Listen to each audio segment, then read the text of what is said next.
So give me the update because we haven't talked in several weeks. Well, it's been an adventure. And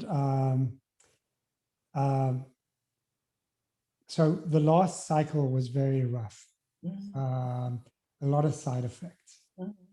And I felt like I was walking through molasses. And we made some changes that helped.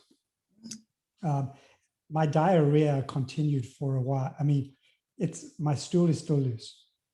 It hasn't. I sent you a special herb formula. Did you use that?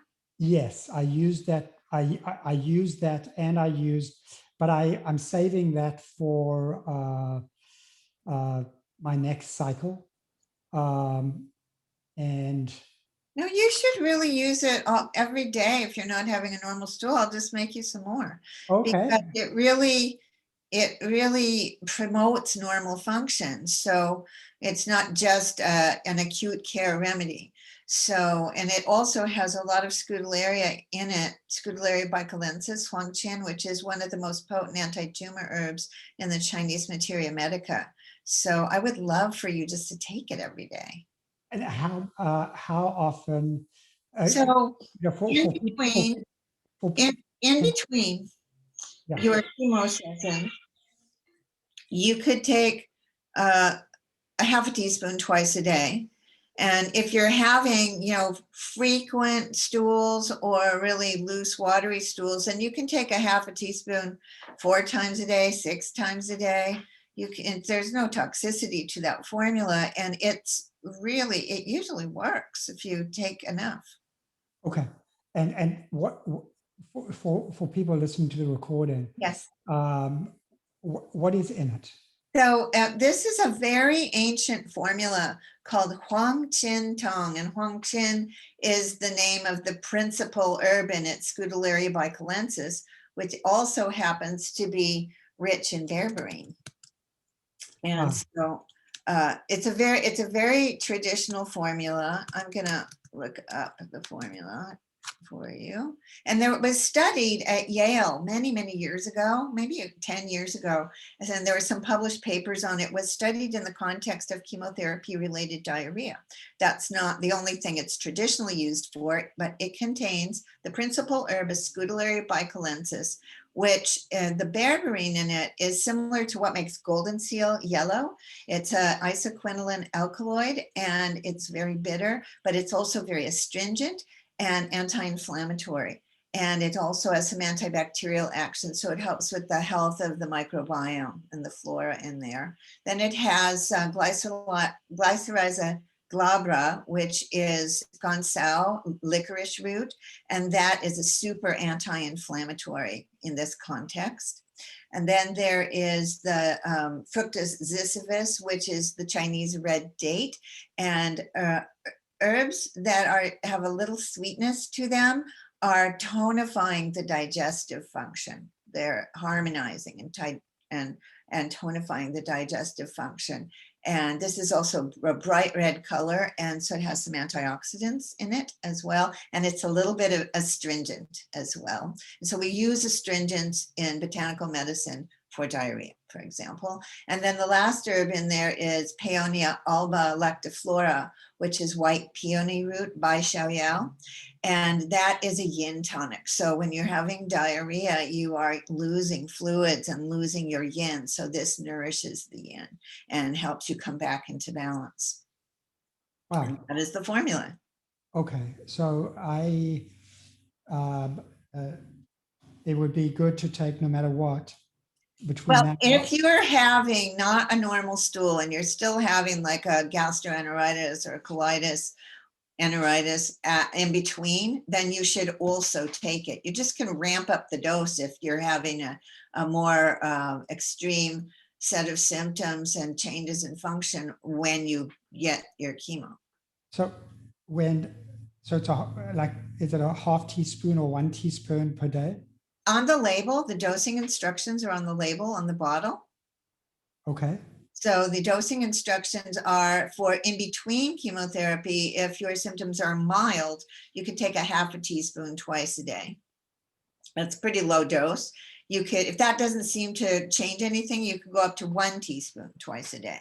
Okay. And then when you're having acute diarrhea, then take a half a teaspoon and you dilute it in a little bit of warm water or ginger tea, and then take a half teaspoon every couple hours. So you could start with every 3 or 4 hours, but if that isn't sufficient, you can take it every 1 or 2 hours until you get control of your diarrhea. That's so good. The other thing that I'm doing for my diarrhea is I'm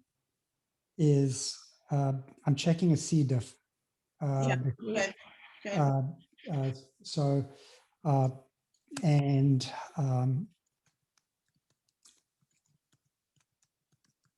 you know, and I'm doing the other things that you promoted for me around. There was an amino acid that. Yes, I gave you 2 amino acid powders.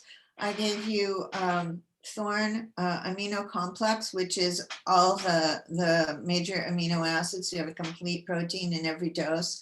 And that's really towards preserving muscle mass and also repairing the lining of your gut. And then I put some extra glutamine in there so that we could also more strongly feed the colonocytes, help them to heal. And also that also strengthens the muscle mass because glutamine is the most abundant amino acid in your muscle. Well, I'm also taking branched leucine. And so I just want to make sure that that what you've given me, well, you've given me a white powder.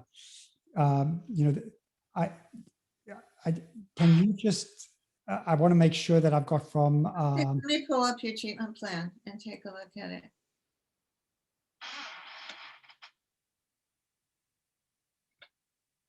So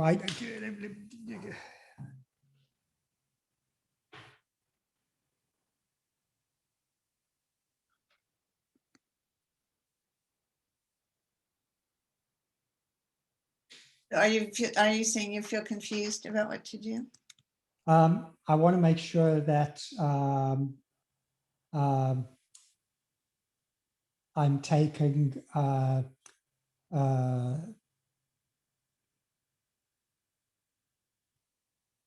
right product. Okay. I'm just looking for it. Just bear with me for a moment. You can keep talking about how you're doing while I look for it.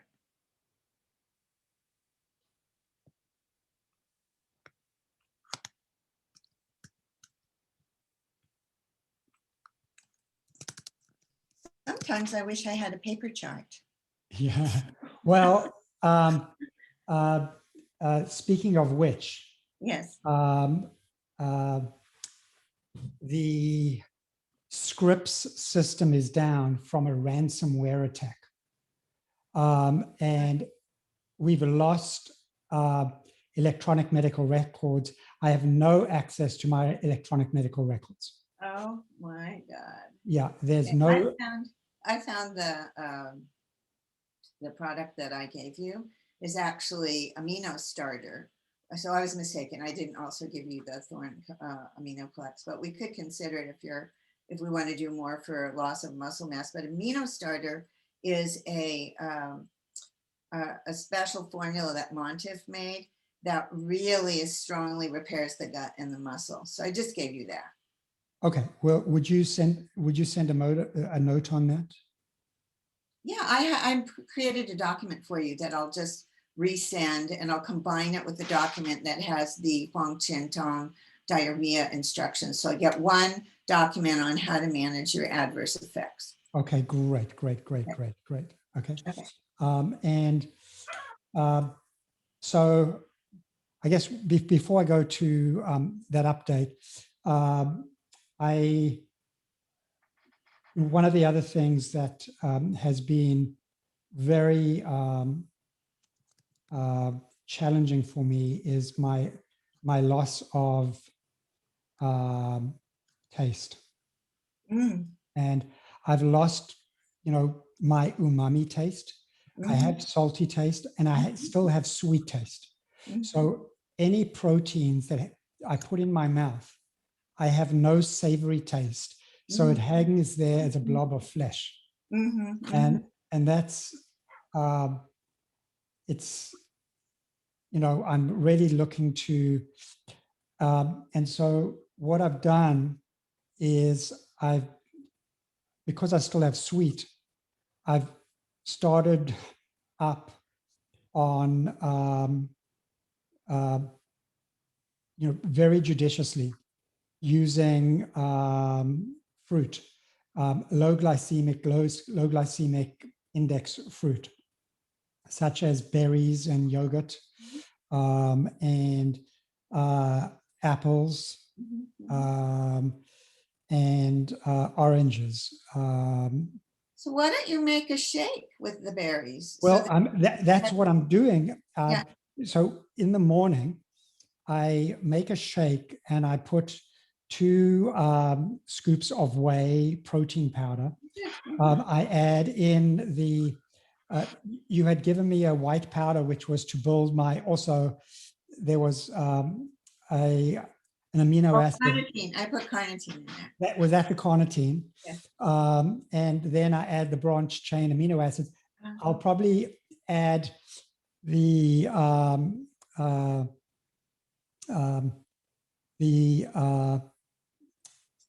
the complex that you're going to provide me right now, Mhm.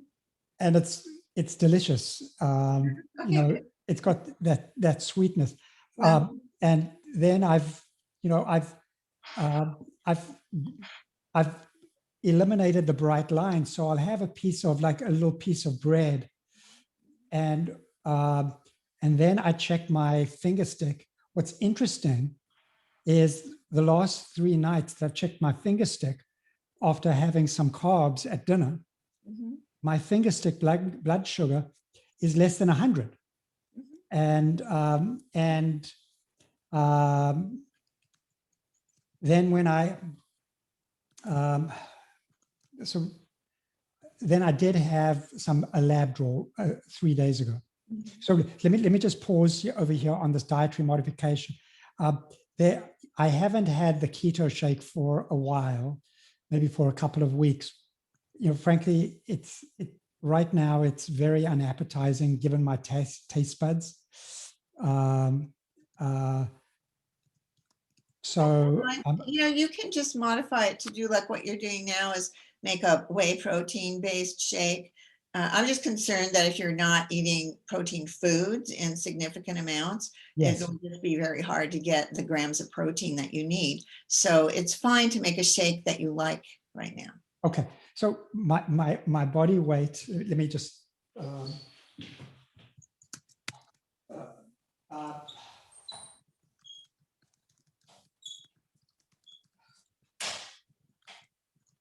My body weight at the low point a couple of months ago it got down to 138.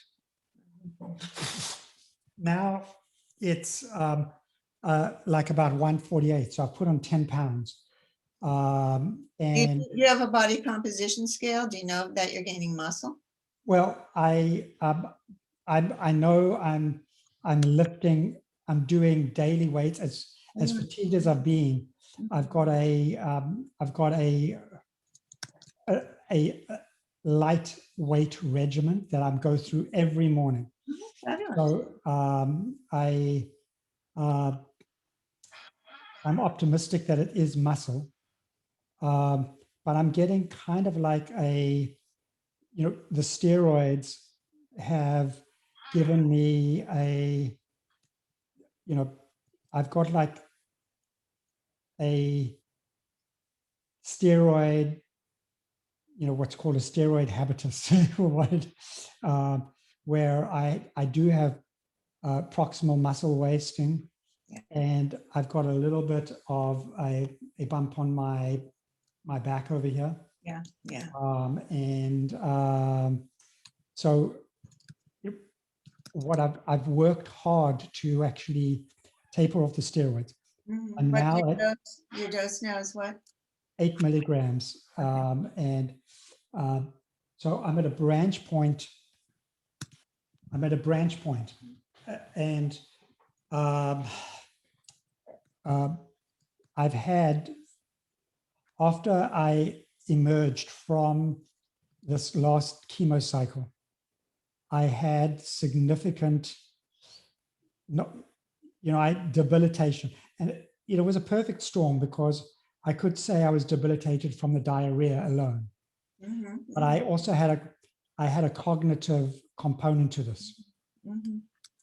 I was walking through molasses, and we added some things into the mix, the ginseng and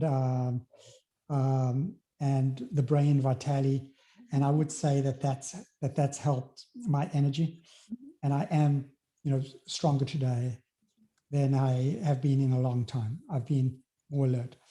That said, I've had significant word block, and it's pretty good today.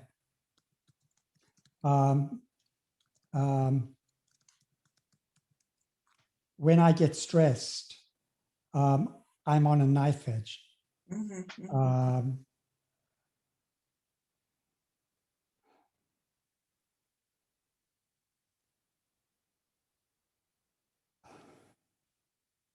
Even mentioning the word stress gets blocked. Yeah.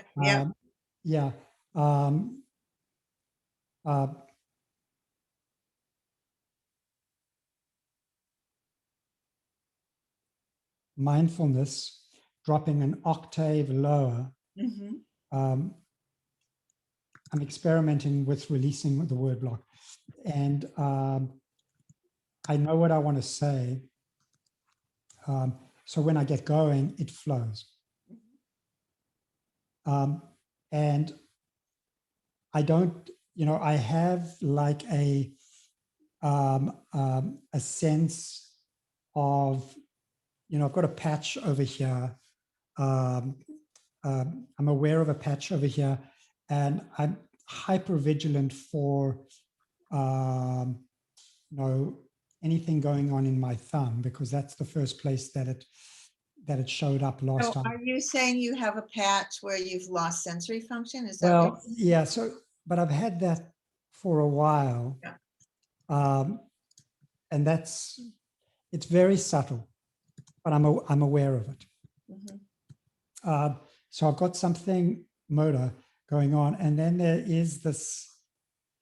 I don't know if it's an ominous sense, but what happened was 3 days ago, I had a seizure.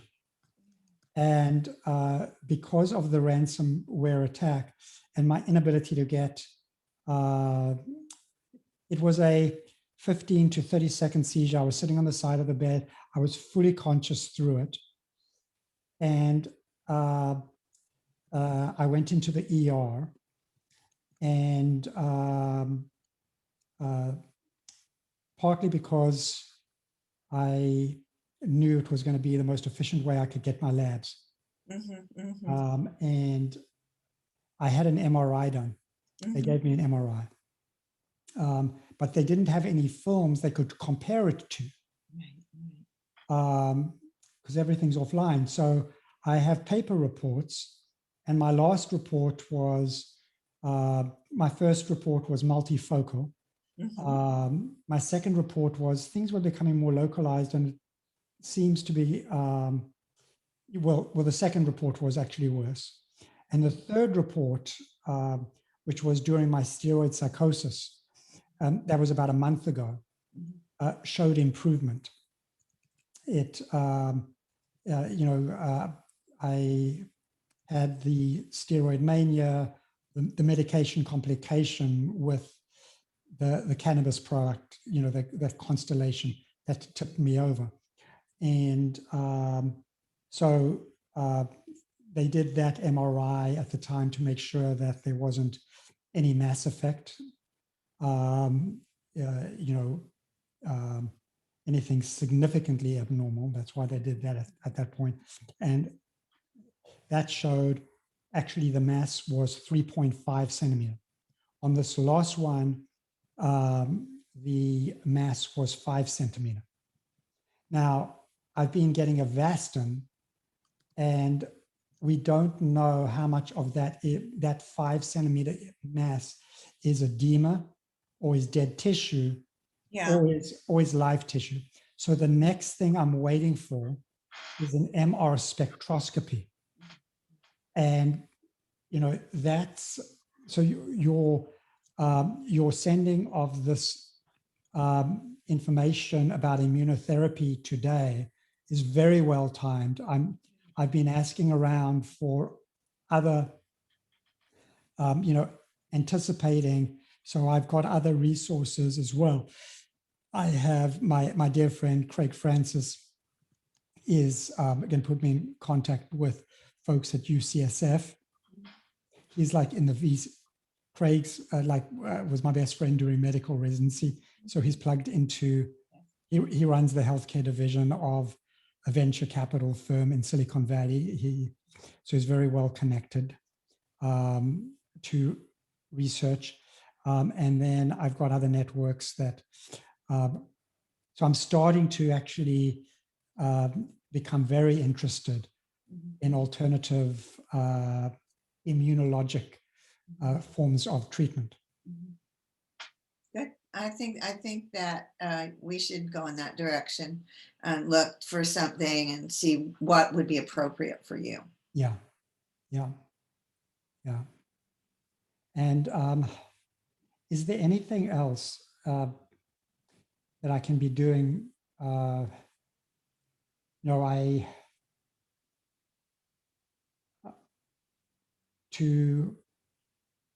What I've done is frame shifted by 1 week my chemo cycles.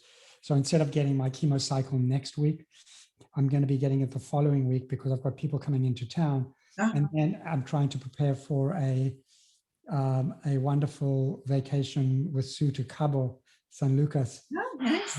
And I'm trying to do that before my next chemo cycle. So I'm going to phase shift this by 1 week, and then I'll phase shift my next cycle by 1 week, which gives me another week to prepare for it. Is there anything else I could be doing to optimize my prep to? Well, if you are still losing fluid and electrolytes because your stool isn't normal, and then it gets ramped up by the chemo, that's going to put you closer to a seizure threshold also and make you feel really funky. So my answer to your question is kind of simple. I feel that, we have to have a strategy for you to stay replete in electrolytes.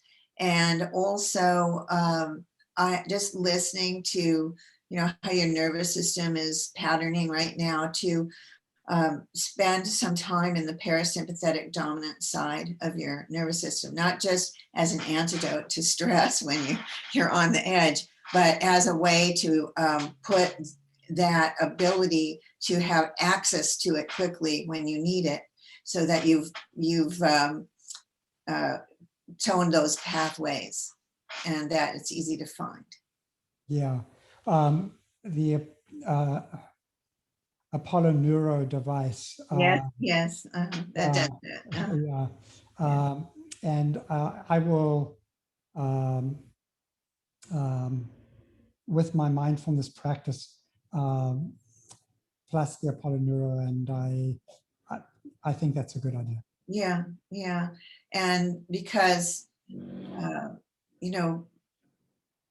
just this, I just watched you get stressed because you couldn't find a word right away, and so if you've practiced going into the parasympathetic and you recognize you're tipping in that stressful way, you can tip yourself back. Yeah, I agreed. Yeah. So I'm not inclined to give you more stuff to take. Honestly, I want you to also make sure you're replete in protein. So if your enjoyment of food isn't there, then, I often have patients just do several shakes a day just to make sure that you have an insurance policy for calories and nutrients. And so you can certainly do that. Let's go back to this right-sided upper arm symptom. Is that just kind of stable there now, or is it increasing? What's going on with that? Well, it's, for me, I feel it's stable, but I feel it's potentially at an inflection point. It's stable, but I'm concerned that every day I wake up and I'm looking for progression. So Yeah. it's, you feel that there is pressure in the brain that symptom is reflecting, and so you're using that as a handhold. Is that right? yes, I sense a presence of it. Yeah. So, if the Avastin has caused brain edema, then that could be exerting the pressure. And then if your electrolytes are off, you could be near a seizure just because of bioelectricity with all of that. So, Designs for Health makes a electrolyte formula that doesn't have carbs in it. And it's called ElectroPure. And it's also higher in magnesium than most carbs, most electrolytes. So I really like it for cancer patients, because most electrolyte solutions are for athletes who are doing endurance training, and so they have carbs in them. So you might feel better, and I might consider using that concurrently when your diarrhea is really bad. Oh, that's great. Can you put that on the list? Yeah. I'll get some to have on backup if I need to. Yeah. That's great. Yeah. Because that might, be partly what's throwing you off. And you said you were checking for C. diff. Did you do that, or you're planning to? I just took it in this. I just took the sample in this morning. Okay.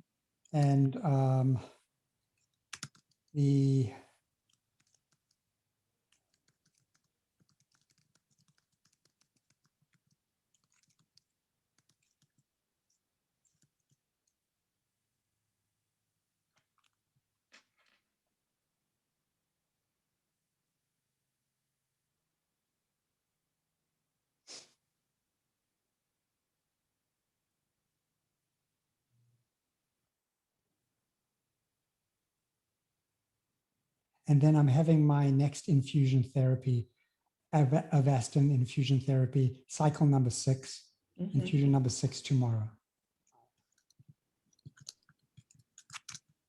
And do you have a reaction to that when you have that infusion? I've been doing pretty well with it. Okay. I was getting some. So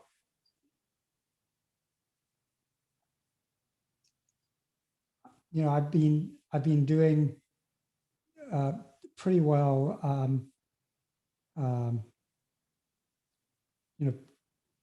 Yesterday and today, these have been my best 2 days in a long time. Yeah. So what is the plan with the temozolomide now? Well, we're planning to continue, and I've got a lot of drugs that are synergistic with the temozolomide, and certainly the metformin, there's a synergistic benefit with it, but we've also changed the seizure medication. We changed from Keppra, which actually has, didn't know this, it has a mood destabilizing effect. So when I was hospitalized with steroid mania, we shifted it to Depakote, which happens to also have an anti GBM effect. It's synergistic. Interesting. Yeah. It also, prevents you from losing weight so fast. Okay. So that's interesting. So I've got and then there's the berberine. So I'm wondering, is it possible that with all of these synergistic effects, I might be getting a greater, not only a greater chemo effect, but a greater chemo side effect? Well, the berberine is very anti-inflammatory. And, if you're getting more die off because of really having a more aggressive approach and targeting more pathways, then you might be having more die off. We might be seeing that. When you had that scan too early, the second one, and it disturbed you because of the image, but we all thought it was pseudo progression. So it may be that when we see something space occupying on the scan now, we don't know what it is, right? And so I think you're really still quite inflamed. And if you have a lot of die off, you'll be inflamed. So uh, it's really important that you sleep so your brain can repair and cleanse itself. Well, the bright spot, um, uh, sleep, um, 7 hours. Oh, that's great. Okay. Yeah, no Seroquel. Uh-huh. 7 hours without Seroquel. Fabulous.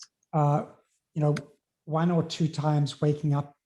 The sleep hygiene is really good. Great. Go back to sleep, solid blocks. And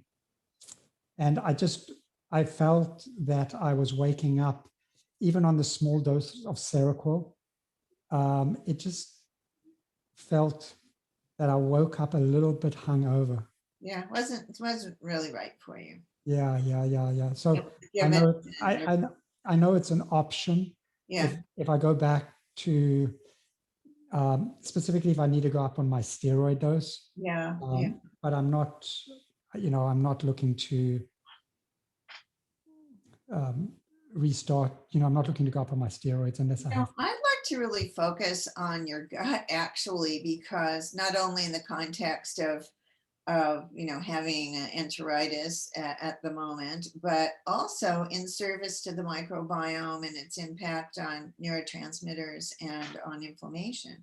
So that's another reason to think about taking the Huang Chen Tong diarrhea formula I gave you every day, because it's restorative and reparative as well. And so, let's see if we can improve that, and you don't keep losing electrolytes if you're more in balance. Well, you also have Yes. probiotic. Well, I'm not taking it. Should I put that you had it in the shake? That Yes, because chemo and steroids are so disruptive to the microbiome of the intestine that we should try to do something about that. Well, you had it both in the supplement and in the shake. There was. You can take either one. I just want you to inoculate your gut once a day with some probiotics. So whichever way you feel you'll be more compliant with it is fine. Now, there was another a while ago when Sue had C. diff. Patrick recommended Fluorostor, which is Saccharomyces. Yeah, that is problematic if you have SIBO. So you can try adding it. And if you get bloating and belting with it, then I would not use it. Okay, so should I? You can try it, but it might be problematic right now. Okay. And you can get those prebiotic fibers from vegetables. Yeah. So the other small hack I'm doing is when I'm having my carbs, I'm like my fruits and oranges, I'm adding Metamucil. So, if there is any sugar spike, I'm trying to slow it down. To slow it down. Okay. That's the have your cake and eat it too plan, right? Exactly right. uh, well, So no, this is really hard, this is really hard. I appreciate your kindness, your love, your, this is, we're not just, your wisdom around this is immense, but your heart is as large as your wisdom is, your heart's even bigger. Thank you. Thank you. So it's so easy to love you, Daniel. Yeah. God bless you. So on the clinical side, I will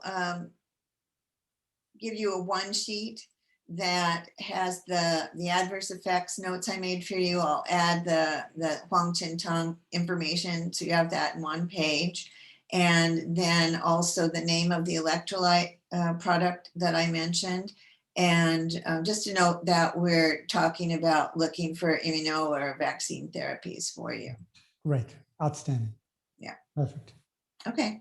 And is your neuro-oncologist open to that discussion and exploration?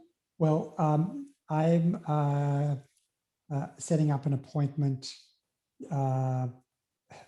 It all depends when we get the MR spectroscopy, because Yeah.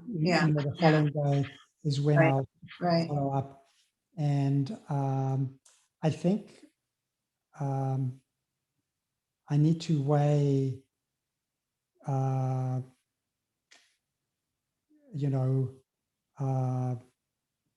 I proceed forward on this. I need to give some deep thought to, I want to be very respectful. At the same time, I want to, I don't want to delay things. Yeah. At this Yeah. point. You have to see what benefit you can get out of the temozolomide, and certainly you want to get all the benefit you can, but it takes a while to get vaccine therapy together if we're going to make a vaccine for you. So it's worth starting the exploration now. And one of the reasons that I mentioned Dr. Reardon at Dana-Farber is because I was just talking to a patient there who's had a vaccine made for her tumor, and she didn't have a glioblastoma. She has a metastatic tumor in her brain from pancreatic cancer. So it's aggressive. And they were able to build a vaccine, and they were able to analyze which of the 7 peptides in the vaccine were actually active for her. And they discovered that 4 of them were producing the immune response, which I just thought was really interesting. And so I just want you to know there's neuro-oncologists doing that sort of thing. Well, let me ask you the big question. Can they put a vaccine together with the absence of tissue? There are different kinds of. Yeah, no, I don't think that they can.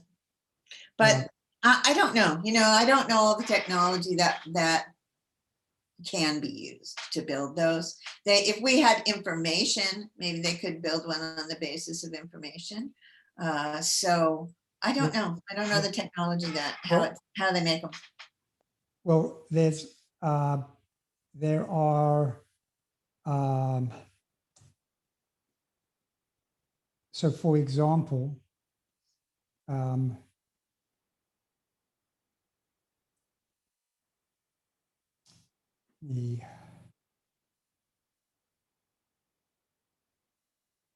I think either a targeted therapy, targeted immunotherapy, or a custom vaccine would be a fruitful path for you. Well, let me share with you like one example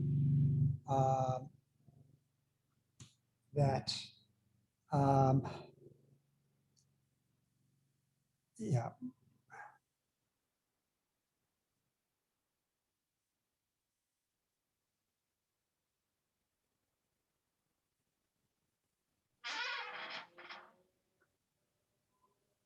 Here is,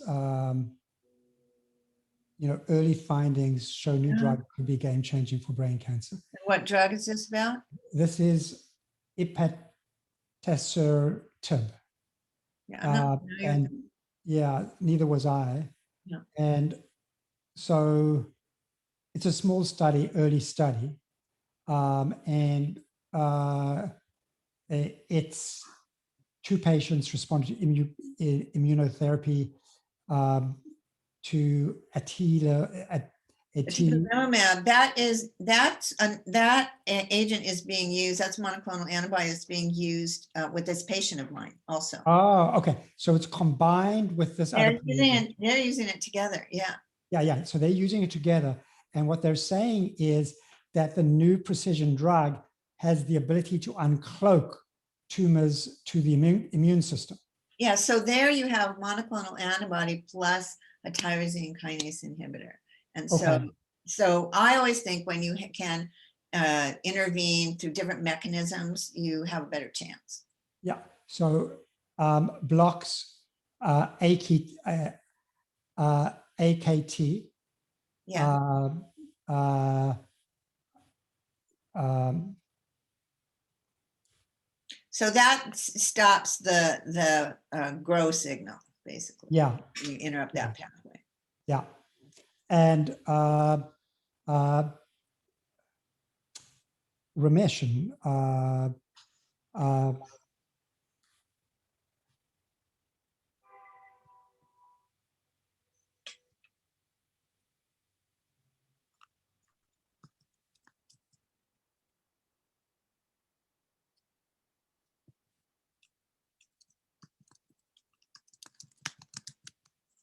So do you want me to send you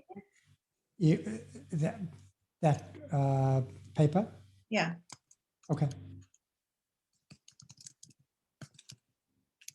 So, then you just need to have a neuro-oncologist that's willing to, think about, creatively think about you in these ways. Beautiful.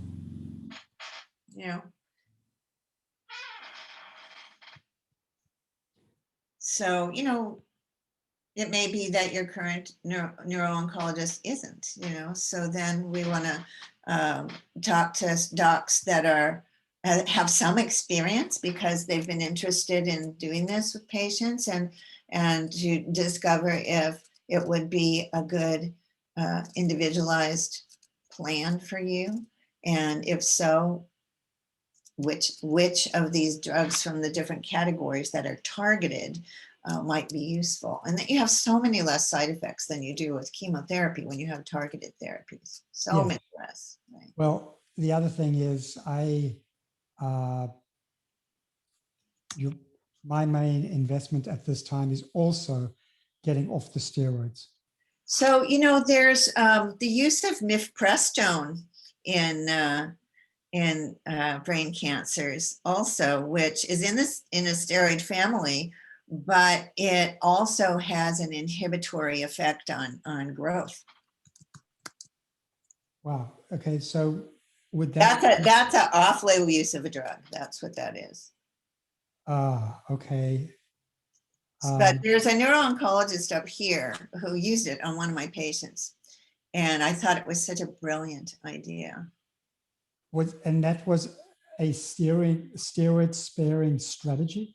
No, it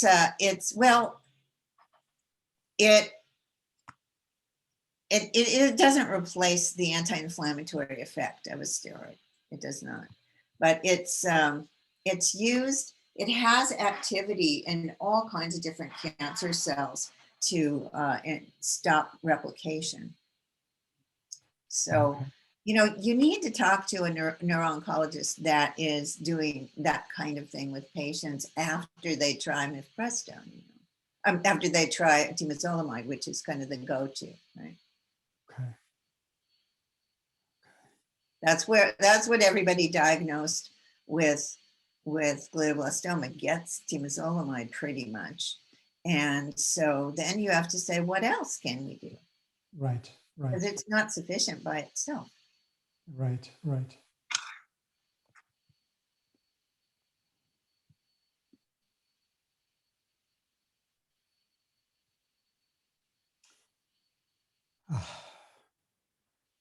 So I'll put notes, you know, things for you to ponder, and we can discuss further. Well, thank But you. I want to encourage you to go in that direction. And if you decide to, I can put you in touch with the group that arranged for this vaccine to be made in Germany for my patient. Okay.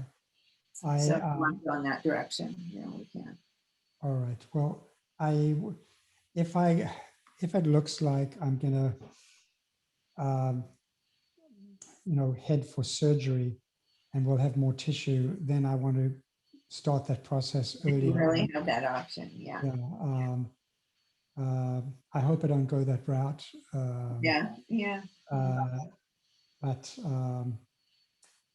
know, in the meantime, I want to look at the broader category of immunologic options. Yeah, and these targeted drugs, Yeah. because when they work spectacularly. Yeah. And the side effects are